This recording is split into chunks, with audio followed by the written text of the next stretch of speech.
Hi, my name is Gene Rosendale, and I'm the creator of the sales program called Building a Referral Machine. Today I'd like to share with you some of the key concepts of building a referral machine in hopes that you can take away some ideas that will help you in your business development efforts. So to get started, I'd like to talk a little bit about networking in general. So we consistently hear about how salespeople receive the majority of their business through some sort of network connection. As remote as it might be, that tends to always be the bulk of their sources of new business. But on the other hand, because that's the case, that doesn't mean that there's nothing that can't be improved, or that it doesn't mean that networking is perfect. So I'd like to ask the question, what is it about networking that's not perfect? What is it about networking you don't like? What could be improved? So I ask this question a lot to audiences around the country, and I get five answers very consistently. Now the first one is, it takes too much time and too much effort for so little result. Can you relate to that? How about this? Too slow, results are too slow and too random. Meeting people that are not good connections. A classic, I hear that all the time. Some people say it's better suited for more social personalities. I'll say that that's true, it's certainly in my case. I was always impressed by people who had the social confidence and the social skills to just walk up to two people that are talking in the middle of a conference or a networking event and just butt right in. Just incredible to me. And I don't know what kind of thinking it takes. I mean, you have to feel, you really do, I think, have to feel that, well, I don't know what you guys are talking about without me, but now that I'm here, I'm sure it's going to be more interesting. To me, that's the level of confidence you have to have socially to do that. So I've always found that to be awkward, and I think most people do find that to be awkward. The fifth one is, I'm meeting people and things go well, but nothing ever comes of it. So that's also a common complaint. So in general, I've always felt this, and frankly all of my clients have, that they've struggled with a lot of these issues, and that's why I've never done any networking. I really don't like doing it, and most of my clients don't either. So, at least not networking the way that most people define it. So let's talk about what's really happening in networking, and it should be no surprise that you're meeting people and nothing happens. So think about your own network, and you think about your contacts list or your LinkedIn database. Think about how many of those people have actually been very productive for you, in the sense that they've actually taken an action on your behalf. They've introduced you to somebody, they've told somebody about you, they've given people your name and phone number. Those people.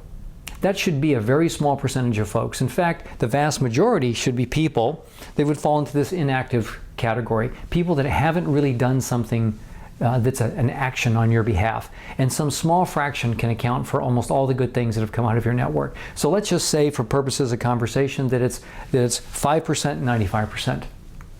Which is not that uncommon for most people. So if that's the case, it's going to be for you, then it's certainly the case for the other people as well. So here's the proposition. You're going to meet somebody in a networking environment. So you meet them for lunch, coffee, whatever it might be.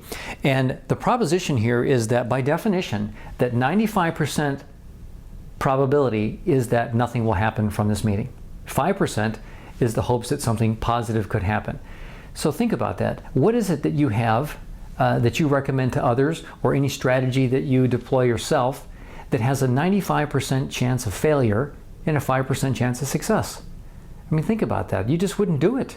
Yet on the other hand, I see people all day long doing networking, walking into this proposition, knowing full well that they're going to guaranteed to be spending time for which 95% is the probability nothing happens, and 5% probability that something good does happen.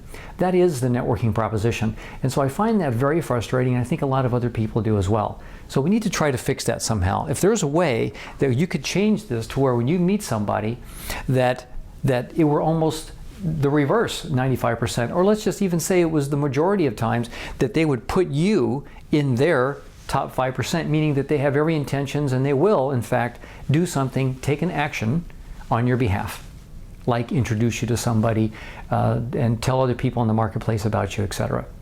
So that would be a real goal for networking, and if we could get that to happen, I think our experience would be much better. However, it's full of challenges, and it's not clear how we can get that to happen until we talk about a couple of ideas.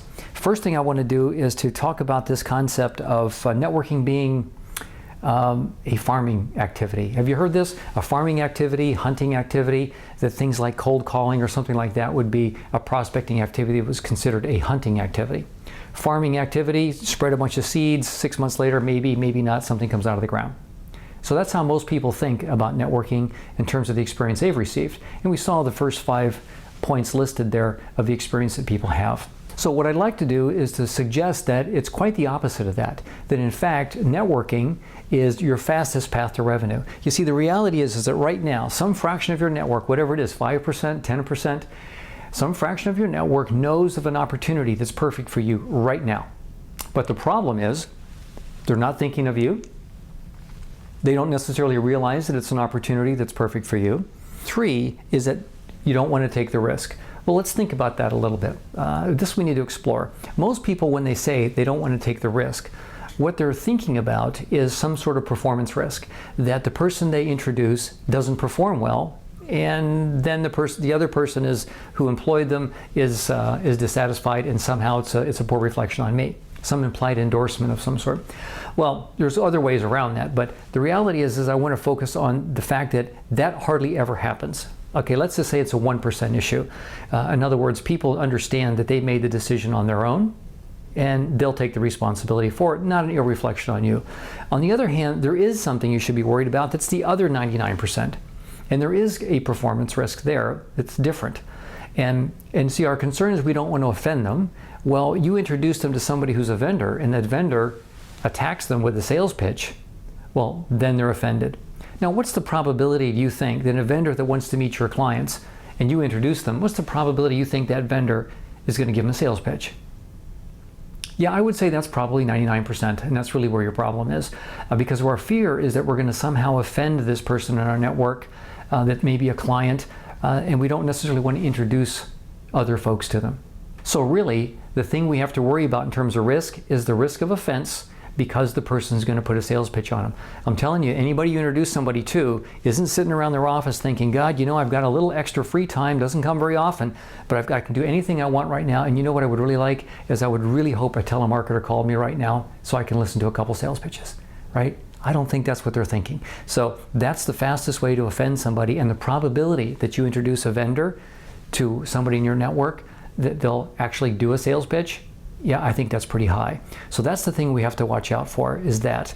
The 4th thing is that they don't know how to introduce you. People in your network don't know how to introduce you, particularly when the other person, the target you would like to meet, wasn't asking for someone like you. So what is the reason? When somebody asks you, oh, listen, Gene, a couple of clients that I saw of yours on your LinkedIn profile would be people I'd like to meet. Can you introduce me to your clients? So again, we start thinking about this risk here. Oh my God, they're going to give them a sales pitch and they're going to be offended. But more importantly, I don't even know how to do that. I'm not even sure how I would do that. It would be no problem if the person they wanted to meet had called me up and said, Gene, I'm looking for someone that does this. Well, then it would be no problem, right? Because the person won't be offended by the sales job because they signed up for it. That's the reason why people have a problem with trying to refer you when the person didn't ask for it.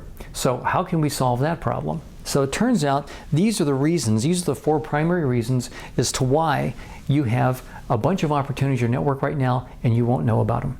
So the reality is, if you can fix that, a lot of opportunities will come your way immediately. So in summary, if we want to be more successful at networking, to remove all of these issues that people have, what we'd have to do is we'd have to get the majority of the people that we meet not to fall in the 95% category, but quite the opposite, have the majority of them actually fall into the 5% category, meaning that they are prepared to take a action on your behalf. Okay? Second thing is, if you can activate your existing network, which by definition is a 5%, 95% kind of mix, that if we can take that 5%, multiply it by 4, 5, 6 times, so that 25 to 30% of your network now behaves like a 5% portion of your network. So they'll conduct 5% kinds of activities for you. That would be a huge win.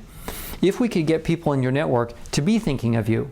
Now, to ask people to be thinking of you all the time is an unreasonable request. But these people are too busy worrying about trying to figure out how to solve their own problems, right? They're trying to build business for themselves. They're talking to their prospects. They don't have time to think about you. So it really is sort of unreasonable for us to be thinking that would happen. Now, for your mom to be thinking about you all the time, yeah, I think that's probably pretty reasonable. But anybody else in your network, yeah, I think maybe that's probably not not going to happen. So if we could find a way, on the other hand, to do that, it would open the floodgates.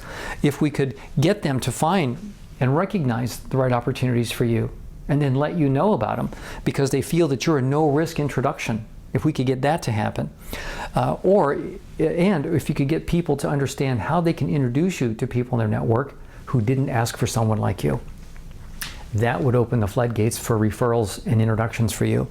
And then lastly, we would rapidly grow your network of eyes and ears by adding a ton more people to your network.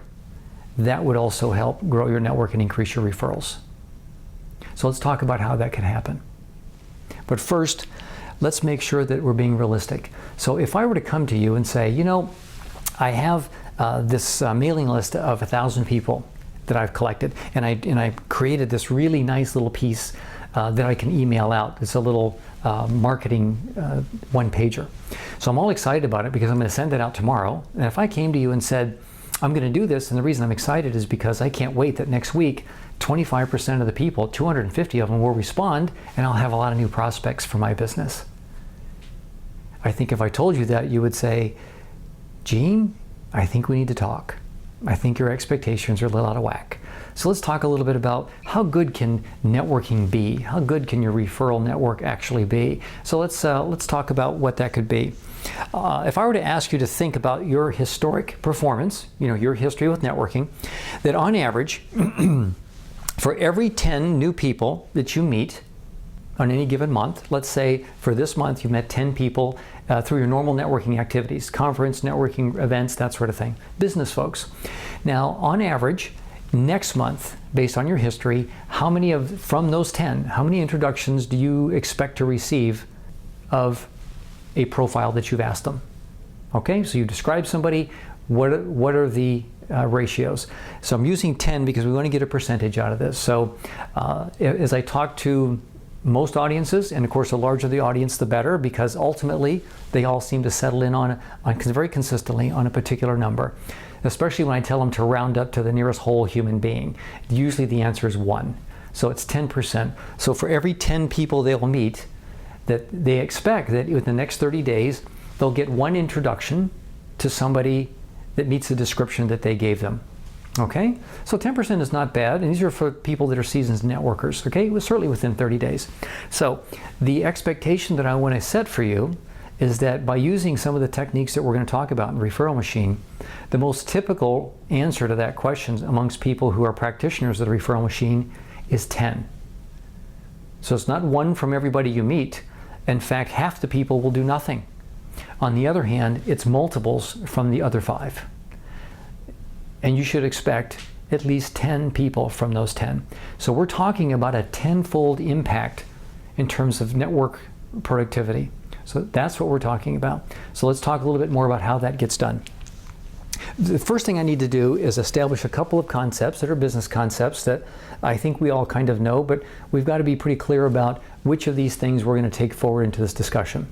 So like anything that we learned in business school, for those of you who went to business school, you can take any business concept and ultimately you can distill it down to being 3 legs on a stool. So let's do that for all of business development. So let's say that all your business development efforts fall into 3 categories. There's position, presence, and purchase. Position is really like strategic marketing. It's really about understanding your market position. It's knowing who your prospect profile is. It's the segments within your prospect profile. It's your market positioning. Are you the Mercedes or are you the Volkswagen? Was the classic analogy. And then also what products most appeal to them and what messages appeal to them. So really this is a strategic marketing kind of effort. Presence is now taking that profile of a prospect and at the time of need, having your products or services made available to them or exposed to them, okay? So the example here would be like if you have on your refrigerator at home, if you have a little magnet this big that is a square that's got 12 months of calendar on it and a face on it, sticking to the refrigerator, who would that be? It's probably an insurance person in your neighborhood or their local realtor. What they're trying to solve is the marketing challenge of presence. What they're trying to do is they're trying to be there at the time of need because they know that one day you and your spouse will be sitting at the kitchen table and you'll come to the conclusion that, you know, we need to list this house and sell it. It's time to move. for whatever reason. It's time to move. Now, the realtor realizes it's unlikely he's going to be at dinner with you that night. So what he's hoping is that you'll say, I'm glad we got that off our chest. Finally, we've made that decision. Very important. I'm going to get up and celebrate. So I'll get up, turn around, I'll go to the fridge. I'm going to grab a bottle of champagne, and I go to reach for the refrigerator door, and I see the realtor's face right there in front of me. It's like, oh my God, it's a message from God, right? This is who, just at our time of need, this is who we need to call. Now, that magnet's been there for probably 4 years because that calendar is probably 3 years old, and you never really noticed it, right? But at the time of need, you'll notice these things. This is what marketing is trying to resolve. That's what we're trying to use our network for. We need our network to be eyes and ears in the marketplace, so at the time of need, we will know about it, right? Our network will know about it. And then ultimately, then there's purchase, which is the actual sales cycle itself. So I want to focus on position and presence. So position, being that it's a profile of your kind of customer, client, prospect, this profile becomes a prospect at some point in time. So at all times they're a profile, but only in a very short window of time do they become a prospect. And they become a prospect because something's changed. This is the most important thing that you have to stay focused on. That all you care about are the triggering circumstances in their life that has caused them to go from a profile to now be seeking your solution. And you should be an expert at that. Okay? So that's one important concept I want to bring up. The second concept is that whatever these circumstances are that have changed, there's a witness to that. There's always people that know about it, even though they have no stake in it. They happen to know about it simply by virtue of what it is that they do. They're just aware of it. Doesn't mean that they have anything to gain by it. They just happen to know about it. Now, these witnesses are the people that need to be in your network. This is who you need to populate your entire network with going forward. And when you go back and look at your existing client base, the lens you should use as you look at that is to determine which ones are actually witnesses for you, okay? And you have to think about what is it that makes your prospect profile turn into a prospect. And you should be an expert at it. So let's just take an example before we leave this concept for now. We'll use the example of the realtor. I think all of us can relate to realtors. That if I'm a realtor and I'm using this concept, I would realize that there's probably only 4 or 5 reasons why anybody would want to sell their house. They're going to be upsizing, downsizing, or laterally having to just move. And so the things that would cause that would be a transfer, would be a lateral move. Upsizing would be caused by things like a promotion, birth of children would cause you to move. I mean, it's probably the primary driver why people leave the city and move to the suburbs. So that would be one of the reasons why you would upsize. Downsizing, it could be empty nesting. All the kids have gone off to college and we don't need this anymore. They've all moved out. On the other hand, I've been warned by a lot of my peers that don't worry, they'll be back. So that could be one, empty nesting. Another reason for downsizing could be retirement. It would be a good one for downsizing. So now think about those triggers, okay? Just using the simple example of a realtor. Now let's think about who would be witnesses to that. See, if I were to ask a realtor, and don't really work much with realtors, but if I were to ask one, I doubt that they would tell me what we're going to figure out right now in terms of who their witnesses are. So if we think about those triggering events, okay, upsizing being promotion or children. So I would say that I know that with my wife and I, in our case, our first children were twins, and we went from no children to twins. And if anything is going to force you to consider a bigger house, bigger car, bigger everything, and a potential move to the suburbs, it would be firstborn twins. So one of the things to consider is who witnesses might be for that. Well, obviously the doctor that delivered. On the other hand, it would also be a twins club. So in a town that we lived in, it turns out it had the largest twins club and the largest twins population per capita in the country. Their twins club was so big they had to split it into 2 because it was too unmanageable. So the key thing there for me as a realtor is that I would make sure that I got close to the people that were running the twins club. and have an opportunity to develop a program for them, because it turns out that people who sign up for the Twins Club in almost all cases are firstborn twin parents, because it's overwhelming enough to be a parent, but now we're talking about two, and they join the Twins Club and they may be looking to upsize. How about a local employer? Anybody who was a HR manager at a local large employer, I would like to know. That would be a very important witness. So for every single one of those employers, I would want to know all the folks in HR, because they would be the people, or even the management in a large organization, they would be the people that would know who's getting promoted, and a significant promotion at that would cause enough of a significant change in their life that they would want to move. That would be two triggers for upsizing, right? Downsizing, same HR people. They also know who's retiring, right? Another downsizing was that all the kids have moved out. Well, there's people, for example, in your neighborhood. There are folks that make a living out of teaching you and your children how it is they can get to the best university and get the greatest amount of financial aid or scholarships they can get. They're consultants, and they have a database knowing everybody who's got kids that are in high school. They also know everybody who has all their kids who just left high school and are gone, because those people are no longer prospects for them. So I would know one of those folks. They're all over the place, and we just don't know that. And they live in your neighborhood. So that would be an example of somebody who'd be downsizing, not just retirement, but also kids have all moved out of the house.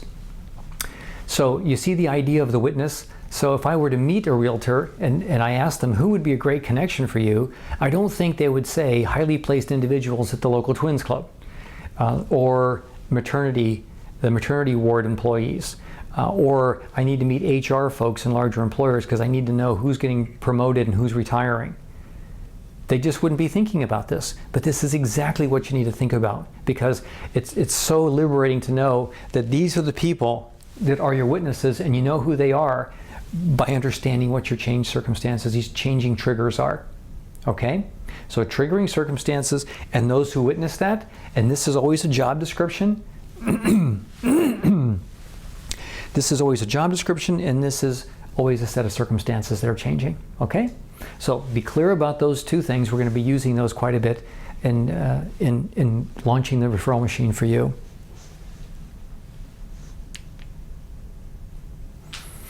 So the referral machine itself is really 6 major steps, and I'm going to show you 4 here to begin with. So before we get started, first of all, we have to establish that everything that we do in the referral machine is going to be based on this. You have to give to receive, but whatever you do, don't give to receive. So how do you resolve that?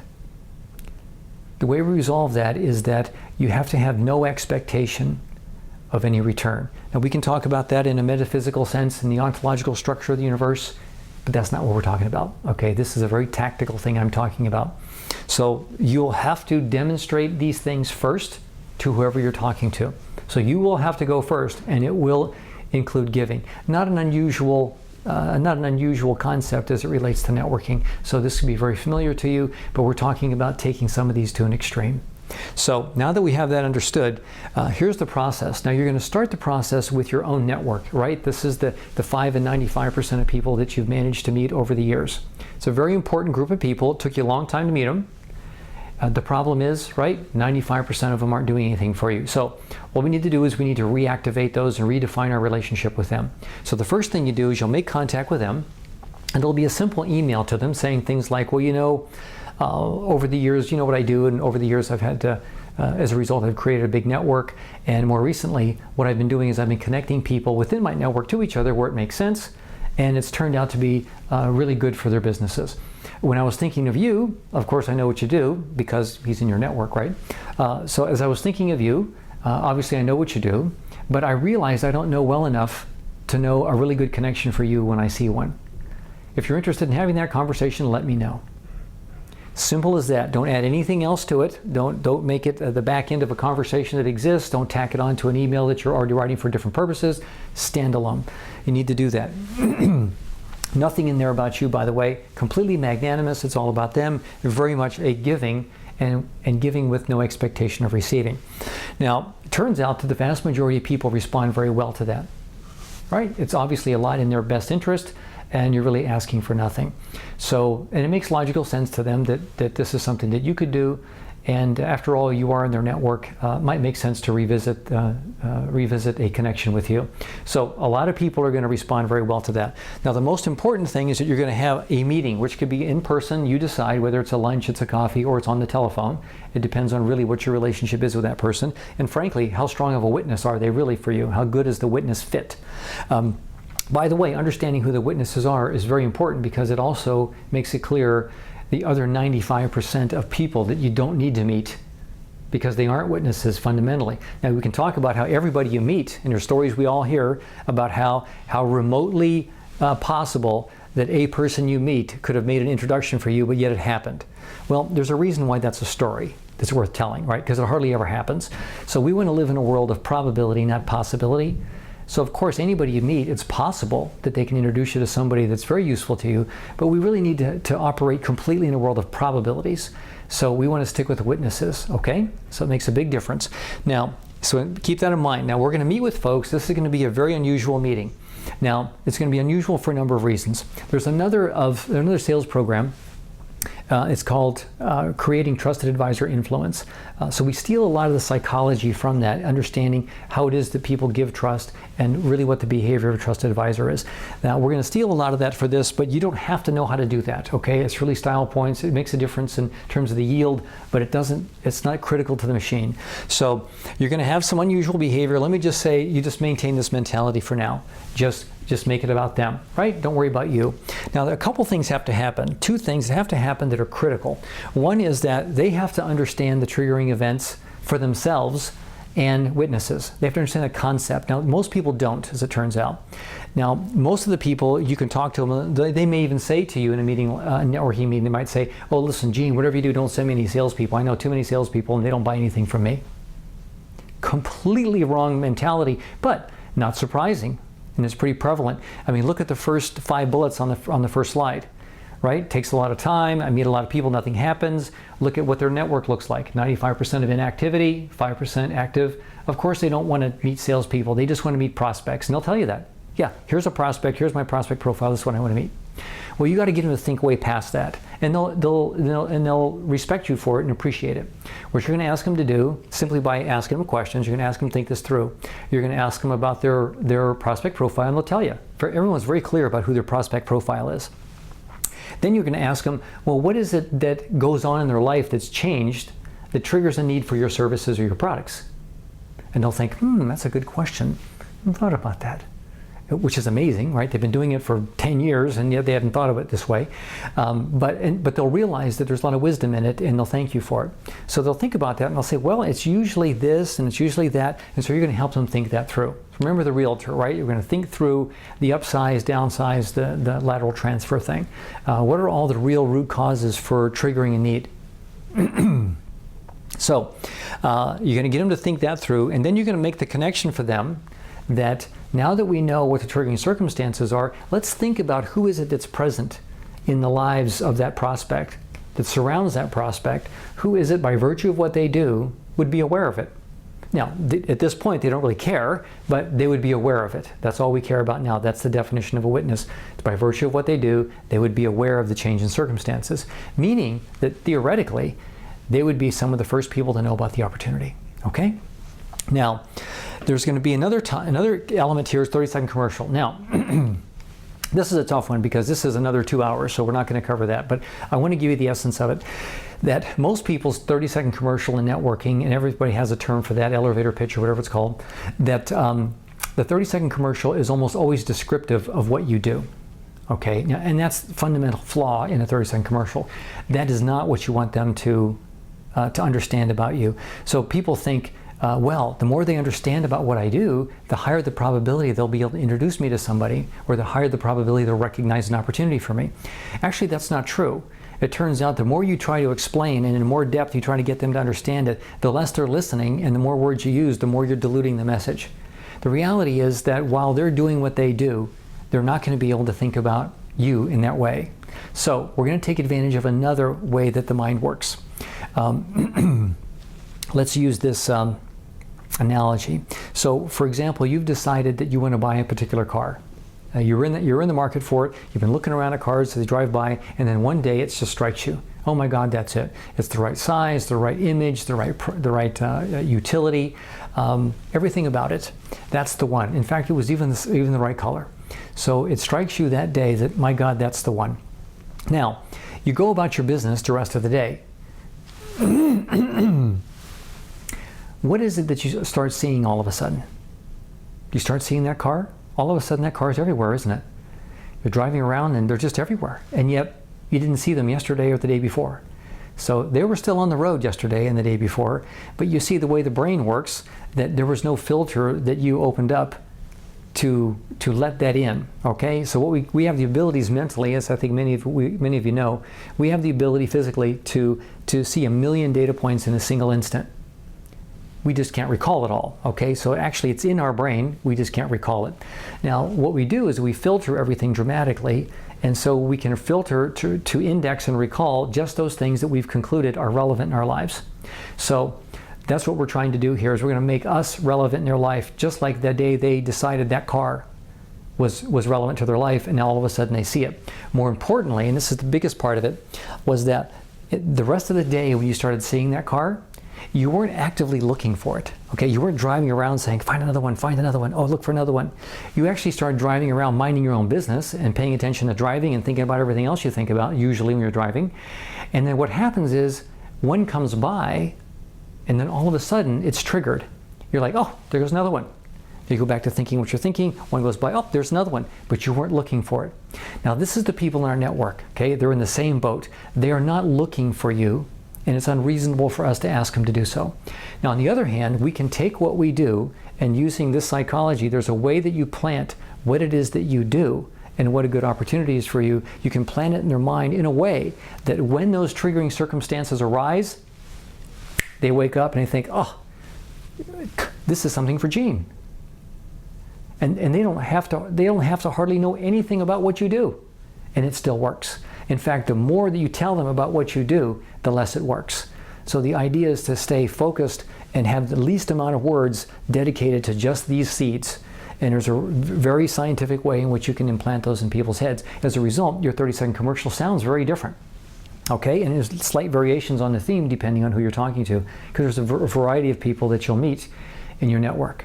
Okay, so we can't talk about that, but that's okay. It doesn't break the machine. It certainly makes a big impact on the number of referrals that you get to prospects in the future, but we can continue with the machine without that.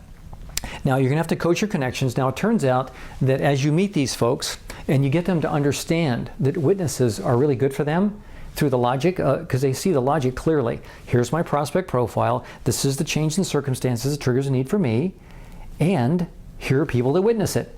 They realize that, oh my God, this is fantastic. They love the conversation, but the real aha moment takes place.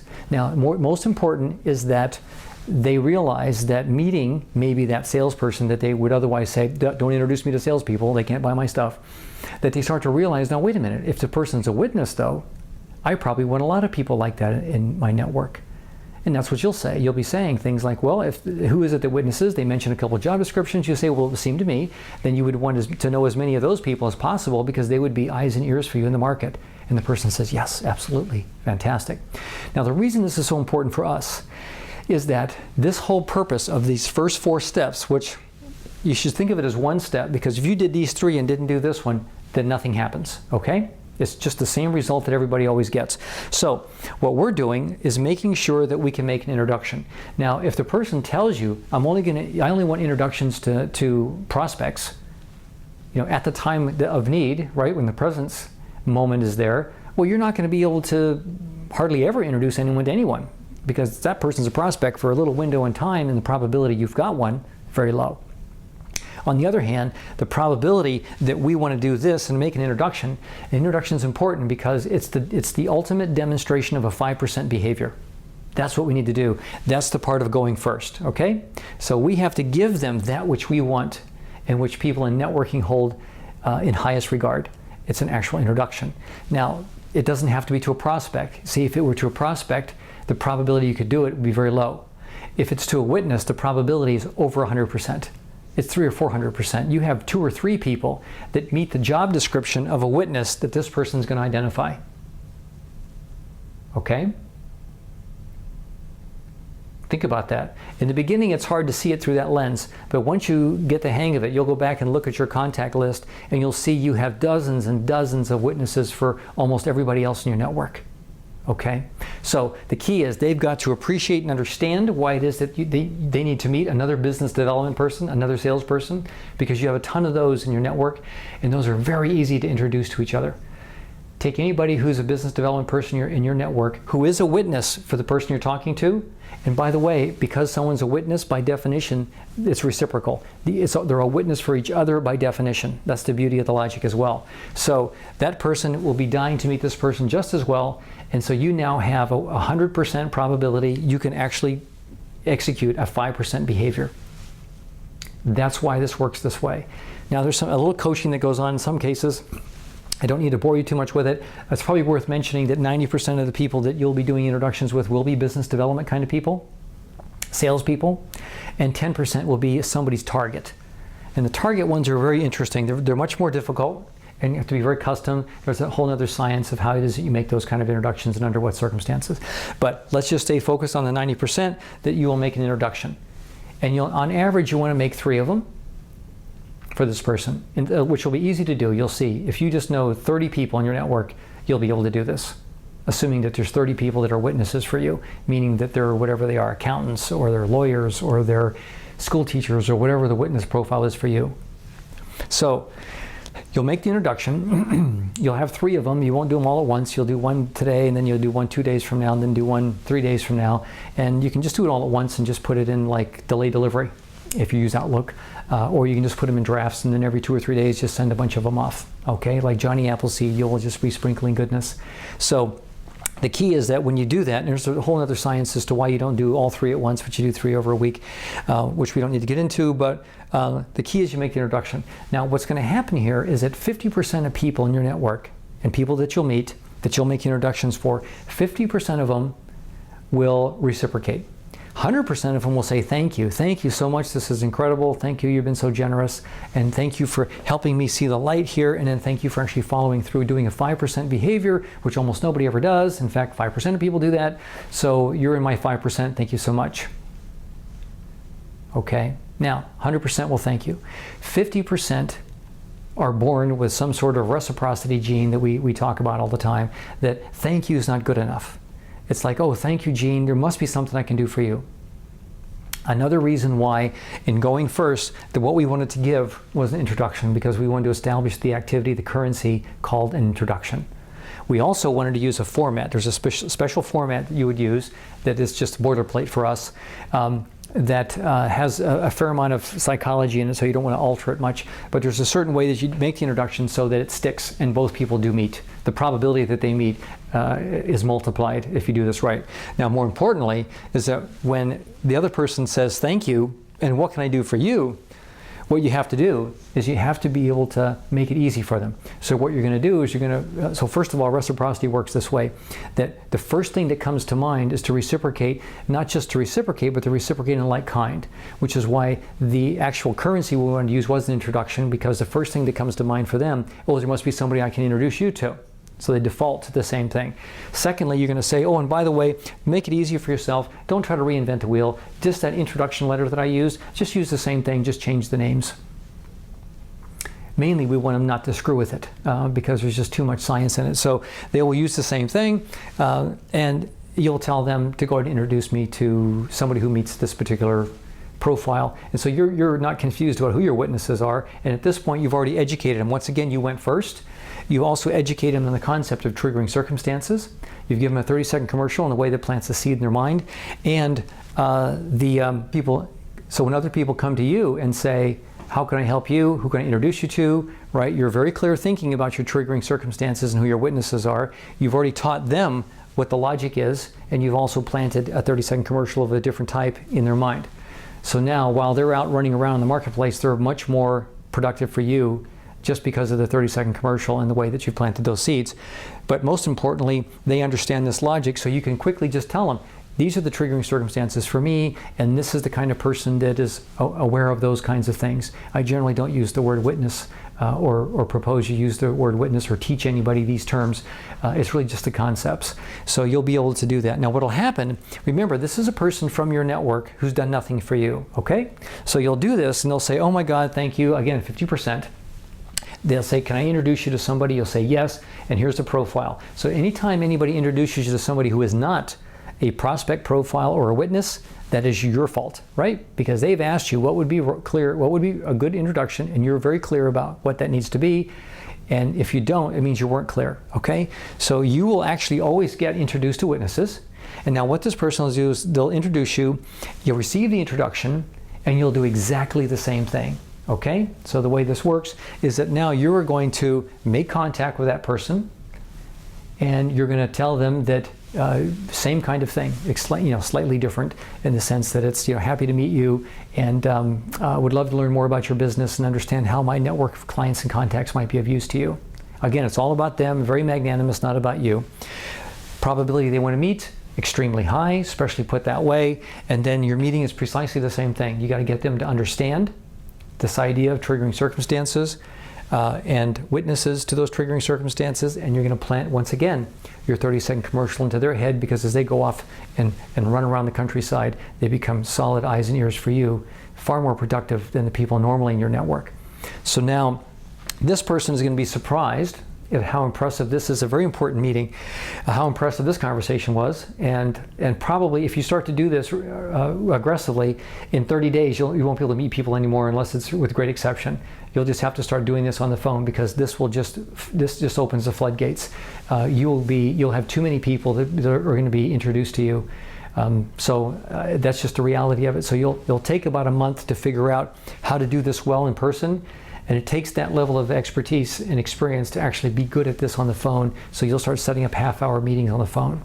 Now, that even makes it more impressive when you do this and, in fact, make the introduction. Again, it's a 5% behavior. People aren't used to that, right? 20 to 1 odds that this is actually going to happen when they meet you. So this does happen, and they're so impressed. Now, they're particularly impressed because you have no history. You've almost invested nothing historically in them, and yet you're doing this, you're helping them, and you're going to actually make the introductions. They can't get their best friends to do this. So it's very impressive. Now, what they're going to do is this person who you just met is going to call your previous, your introducer, right, the previous person that was in your network who hasn't done anything for you, and they're going to say, oh, thank you so much for introducing me to Gene. I just can't believe it. We had this great call. And the reason it was so great is because it was really all about them. So we had this great call. You maybe see things from a networking perspective, marketing perspective, much more clearly. And on top of that, he actually introduced me to some people, which of course met this criteria. So he introduced me to some people that are just like great connections for me. Now in my case, I introduced them to, obviously people know how to do this as well. So they get introduced to, they introduce them to 3 more people, who introduce them to 3 more people, 3 more people. And I get all the credit for that because I'm the one that introduced them to it. So what happens is they call them and say, this guy was great, it was a wonderful meeting, thank you so much.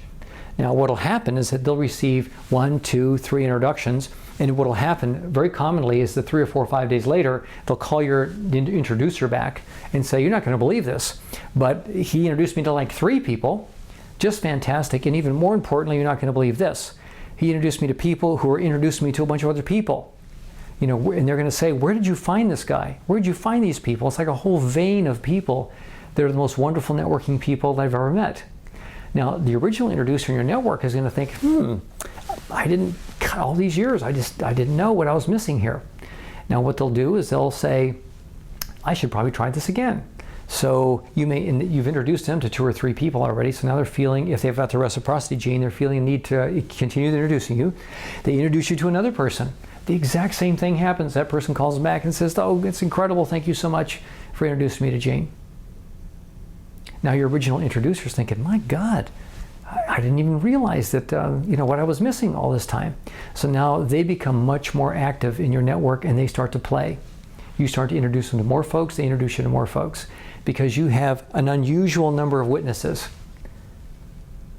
You just don't realize it yet. You have so many witnesses for so many people. And then anybody that is the same witness that you have is by definition a witness for you, anybody's the same prospect you have, by definition, a good witness for you. So that's how this is how the whole process works. It gets out of control very quickly, so there's a lot of management kinds of things in terms of how to deal with this. Simple enough once you understand what you have to do there, but you can all figure that out. But that's a nice problem to have. So really, in summary, what we're talking about here then is that the referral machine takes your current network, which is a 95-5 kind of network, and what we do is that we reactivate it, get these people to realize that you're no risk, because when you do introductions, you don't, this is a tough one, we didn't spend enough time on this one, on your behavior. Your behavior is never sales pitching, right? So in this whole process, you never gave a sales pitch. In fact, your 30-second commercial was far from a sales pitch. It was quite a bit different, something a trusted advisor does, as it turns out. So they start to realize that you don't make sales pitches. They've introduced you to a number of people, and all you've done is help them. No sales pitch, you just helped them. So they start to realize that, listen, the more I introduce you to people in my network, the better off I am, because it's such a positive reflection on me. You keep them thinking about you, either through the introductions, or more importantly, the 30-second commercial, the plant that you put in their head, that as they go about their business, it turns out that you show up in their mind, just like that car that you wanted to buy starts showing up. And they know how to help you, because now we're very clear about what a witness and a prospect profile is for me, and I've also given them mechanisms to how to introduce me. So they feel much better about that. So I'm going to take my existing network and I'm going to make them want to help me. Okay, remember the reciprocity? Let me put it this way, 50% more accurately of your network is going to want to help you. And it turns out wanting to help you is much more important than I ought to help you, I should help you, I'm supposed to help you. Sort of my problem with networking groups. There's a certain amount of forced reciprocity, and it's an economic relationship. You know, I gave you two connections or 2 introductions. Hey, maybe, you owe me 2, right? That kind of thing. It turns out that's a very suboptimal relationship. It turns out when people want to help you because they can't get over how special you are, and they put you in your 5%, there's no keeping track. There's no counting. So that's much more important. So get them to want to help you. Now, as they start making the introductions, and as you snowball, and it snowballs very quickly, that you can easily in a year's time build your network, certainly your network of witnesses, to be 10 times that as it currently is in just a single year. So if you have 200, you can get to 2,000. More importantly is that those people that you're adding are not like the ones that were in your network. You see, because they're all witnesses, so they're far more productive, and you've planted the seeds in their head for them to be far more effective for you in recognizing an opportunity. So those triggers are in their minds, and they know when they see one, and they know how to make the introduction. So those are other details that we haven't talked much about, but you get the idea. So now we've got a network that's far more productive, and as a result, you start to receive far more referrals and far more introductions. And there's a lot more to it, but you get the general idea. So it's just important for you, I think, to understand what the referral machine offers. And I'm hoping that some of these will be of use to you. So I hope you got something out of today. I'll wrap it up for now. But if you have any comments, questions, or if you enjoyed it and got something out of it, please let me know. So until the next session, goodbye.